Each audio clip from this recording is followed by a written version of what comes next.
Hello, guys. Welcome to our podcast. I am Grace, your host, and with me here is Eucharia, your co-host. It is going to be an interesting podcast. Thank you, Grace.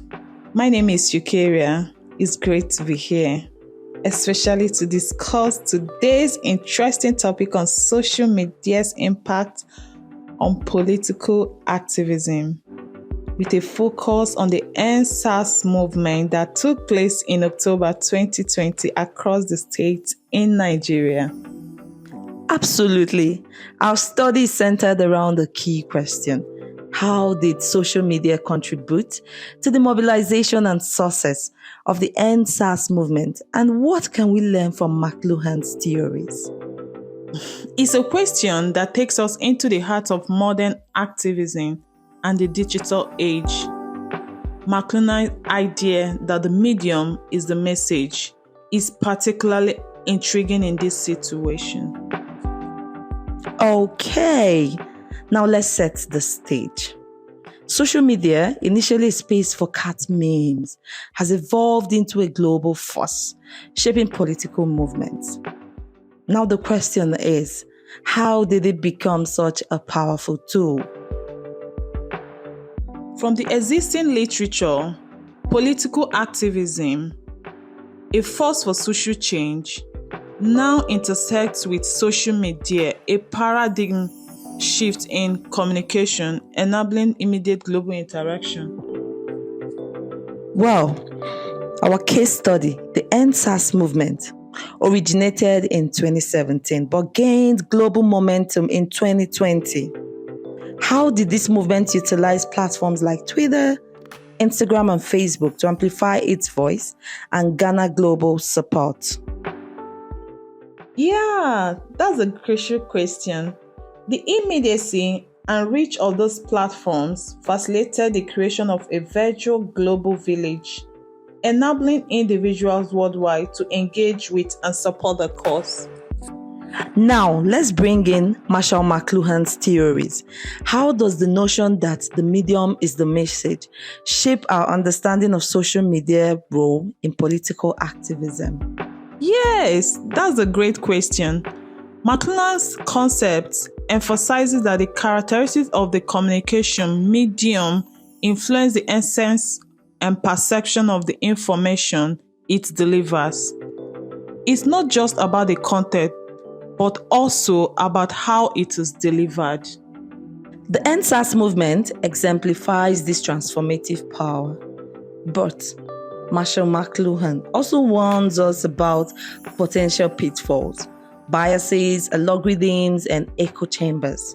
How did these factors impact the movement? It's a double-edged sword. While social media empowered activists and magnify underrepresented perspectives, it also raised questions about fractured narratives and polarized discourse. As we critically analyze the impacts of social media through a McLuhanian perspective, how did the user engagement and the visual representation of the EndSARS movement contribute to its global impact? The brevity and visual nature of platforms like Twitter, now X, align with McLuhan's theory. The interconnectedness, the global village phenomenon, and the participatory nature of social media activism, they all played a role.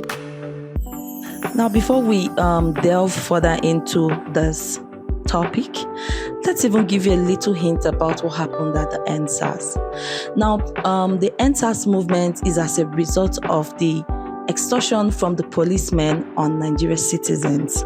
Now, the citizens came out en masse and they said enough is enough for the current extortion of policemen on the highway, and a protest which was meant to be peaceful turned out to be violent as there became a very big friction between the government and the people in charge versus the citizens. They were not responding positively to the citizens' request on trying to curb the excessive demands of the police, extortion. Now, the social media really helped in dispersing this information and creating a narrative towards what was going on, hereby challenging the status quo. Eucharia, you saw what happened about the EndSARS movement? I saw what happened, but because I was not currently at the place, I was surprised. I went to social media. I saw things myself. Yeah, you could actually see the power of social media play out on this EndSARS movement. So from our findings, it's fascinating to observe that the EndSARS movement harnessed the power of social media, not just for local mobilization, but for creating a global conversation. Absolutely. McLuhan's theory resonates here. The medium. In this case, social media platforms became the message itself, shaping the narrative of the movement and putting it on a global scale. And the global village phenomenon was evident. The interconnectedness facilitated by platforms like Twitter, now X, Instagram, and Facebook transcended geographical boundaries, creating a shared experience that resonated globally. However, our journey through McLuhan's theory also raised a critical point. The biases, algorithms, and echo chambers of social media demand vigilant awareness. While it empowers, it also poses challenges to enhance discourse. The EndSARS movement illustrated the transformative power of user engagement and visual representation. Social media wasn't just a platform for information. It became a tool for active participation, allowing individuals to shape the narrative. As we wrap up, it's evident that McLuhan's theory offers a valuable lens for comprehending the complex dynamics between media and socio-political movements. The landscape of digital activism is really evolving, and our exploration of EndSARS shed light on the intricate interplay of social media in shaping contemporary political discourse. So with all this, we have seen that the medium is the message, and we have also seen how the social media platforms has played an integral role in political activism. Now, the EndSARS movement would have gone a different way. It would have been hijacked, but for the power of social media, which was used to create a certain narrative. So indeed, the medium is the message. Isn't it, Eucharia? The medium is the message. All right. So with this, we come to the end of this segment.